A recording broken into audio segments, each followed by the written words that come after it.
தமிழகத்தில் NLCக்கு எதிராக பல ஆண்டுகளாக போராட்டமானது தொடர்ந்து நடத்தப்பட்டு வருகிறது. நெய்வேலி பழுப்பு நிலக்கரி நிறுவனம் இந்திய அரசுக்கு சொந்தமான ஒரு நிலக்கரி சுரங்க நிறுவனமாகும்.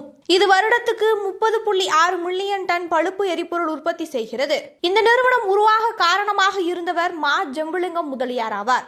1828ஆம் ஆண்டு இன்றைய நாகை மாவட்டம் வேதாரண்யம் அருகே உள்ள விளைநிலத்தில் ஆழ்துளை கிணறு அமைக்கும் போது கலோரி எரிபொருளான கரிவகை தென்படுவதாக அந்த மாவட்டத்தின் துணை ஆட்சியர் நெல்சன் என்பவர் ஆங்கில அரசுக்கு கடிதம் ஒன்று எழுதியிருந்தார்.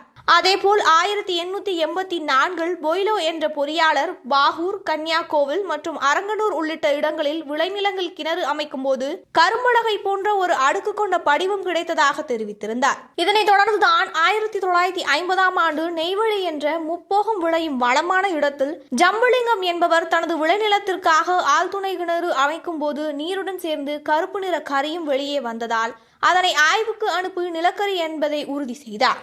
அது மட்டுமின்றி தன்னுடைய 620 ஏக்கர் நிலத்தை அரசுக்கு தானமாக வழங்கினார்.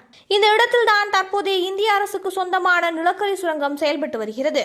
இதில் கடந்த சில ஆண்டுகளாக நிலக்கரி சுரங்கம் அமைப்பதற்கான அந்த ஊரின் விவசாய நிலங்களை கையகப்படுத்துதல், விளைநிலங்களுக்கான குறைந்த விலையை நிர்ணயிப்பது போன்ற அநியாய செயல்களை இந்திய அரசு செயல்படுத்தி வந்தது.